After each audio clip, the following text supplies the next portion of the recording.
Assalamualaikum warahmatullahi wabarakatuh. Asyhadu an la ilaha illallah wa asyhadu anna Muhammadar Rasulullah. Allahumma salli ala Sayyidina Muhammad wa ala alihi wa ashabihi ajma'in. Allahumma rabbi israh li sadri wa yassir li amri wa hlul 'uqdatam min lisani yafqahu qawli. Allahumma zidna ilman nafi'an wajadahu bastatan fil ilmi wal jismi wa rabbi adkhilni mudkhala sidqin wa akhrizni mukhraja sidqin waj'alni min ladunka sultanan nasyira ya arhamar rahimin irhamna ya zal jalali wal ikram. Ya Allah, peliharalah kami ya Allah dalam peliharaan yang terbaik. Lindungi kami ya Allah dari segala mara bahaya, musibah dan bencana alam. Negeri kami, bangsa kami ya Allah, kaum muslimin wal muslimat dimanapun mereka berada, peliharalah kami ya Allah. Amin ya rabbal alamin. Sahabat-sahabatku yang dirahmati Allah Subhanahu wa taala, di dalam hal ini bertemu kembali kita dalam tausiah Islami yang insya-Allah kita jadikan media ini, video ini, YouTube ini, channel ini sebagai media takwa kita kepada Allah hari demi hari, sehingga iman dan takwa kita bertambah. Yarfa'illahu allazina amanu darajah. Bertambah iman kita, bukan semakin merosot. Sahabatku yang dirahmati Allah Subhanahu wa taala, dalam kehidupan kita beragama dalam dasar keimanan. Yang pertama, kita diminta untuk beriman kepada Allah, beriman kepada malaikatullah, beriman kepada kitab-kitab Allah, beriman kepada rasul-rasul Allah, beriman kepada hari akhirat, dan beriman kepada qada dan qadar takdir. Arkanul iman. Di dalam rukun iman yang akan kita bagikan pada malam ini, yaitu antu'minuna wal malaikatihi. Sahabatku yang dirahmati Allah, bagaimanakah proses mengimani malaikat-malaikat Allah? Ikuti terus tausiah ini. Jangan lupa like, subscribe, komen dan bagikan. InsyaAllah, bagikan video ini kepada saudara kita yang belum mengenal malaikat Allah. Sahabatku, jika kita ingin membuktikan keimanan diri pribadi kita, mengimani antu'minuna billahi wa malaikatihi, mengimani Allah dan mengimani para malaikat-malaikat Allah, inilah yang akan saya bagikan kepada sahabat-sahabatku, saudara-saudaraku kaum muslimin rahimakumullah, bahwasanya sekali lagi, malaikat-malaikat Allah yang kita imanin itu bisa kita panggil, bisa kita seru, bisa kita undang datang kepada diri kita, ke rumah kita, ke bangsa kita, ke negara kita, dimanapun sahabatku berada, panggillah malaikat Allah. Karena malaikat Allah itu memang disuruh Allah sebagai khaddamun insan, sebagai pelayan manusia.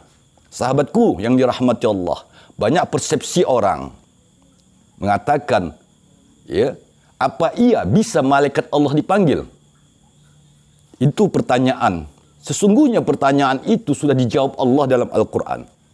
Yang akan kita bagikan, silakan buka surat Al-An'am ayat 61. Perhatikan. Silakan buka tafsir surat Al-An'am ayat 61. Nanti kita kolaborasi dengan surat Al-Mursalat. Sahabatku yang dirahmati Allah, inilah ilmu cara memanggil malaikat Allah Subhanahu wa ta'ala. A'udzubillahi minasyaitonir rajim. Wa huwal qahiru. Surat Al-An'am ayat 61. Perhatikan baik-baik.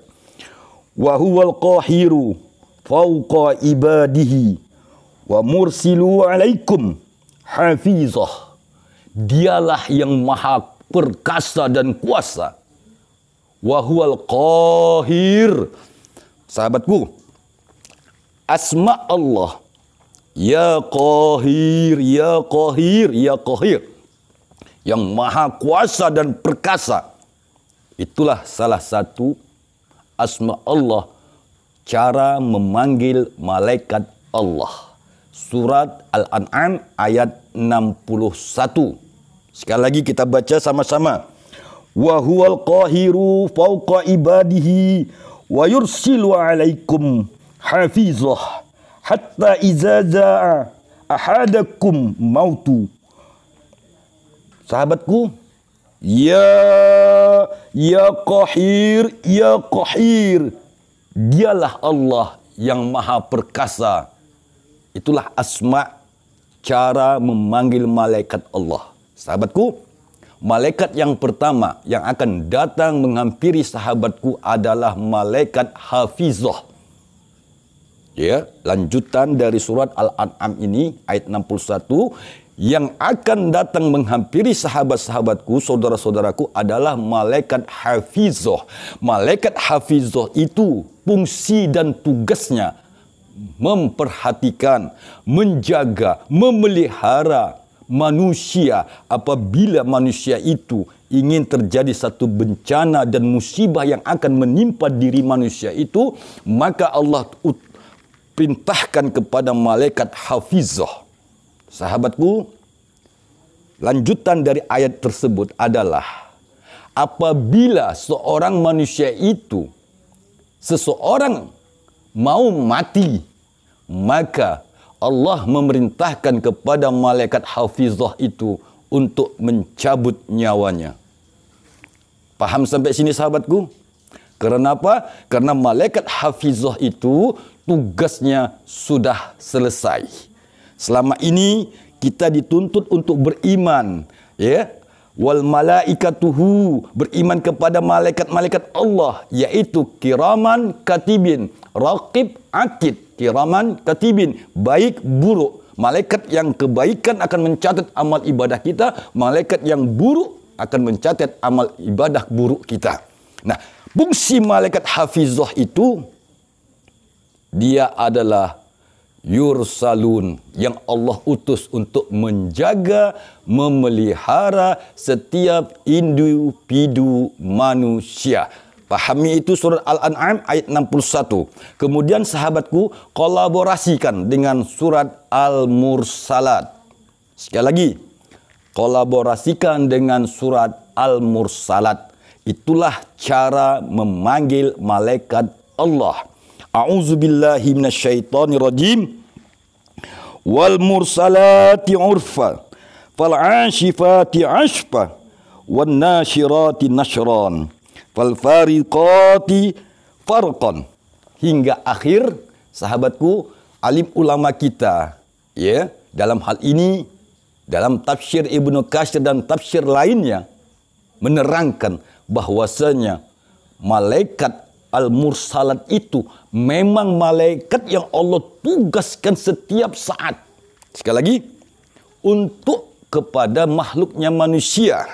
Sehingga apabila sahabatku kolaborasikan antara surat Al-An'am ayat 61 dengan surat Al-Mursalat ayat 1 sampai 5, sahabatku wiridkan, zikirkan dia, maka dengan izin Allah,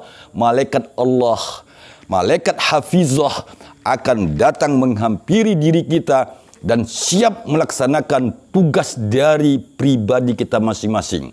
Inilah rahasia dahsyatnya surat Al-An'am ayat 61 jika dikolaborasi dengan surat Al-Mursalat.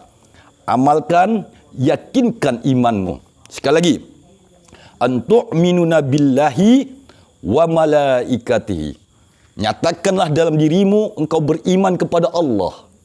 Yang kedua, antu'minu wa malaikatihi. Nyatakan dalam dirimu beriman kepada malaikat-malaikat Allah. Ayo kita buktikan sama-sama memanggil mursalat, rombongan-rombongan para malaikat untuk menjaga diri kita, keluarga kita, bangsa kita, negeri kita dari bencana musibah apapun namanya. Insya Allah, qabiltu, amalkanlah kolaborasi surat Al-An'am ayat 61 dengan surat Al-Mursalat.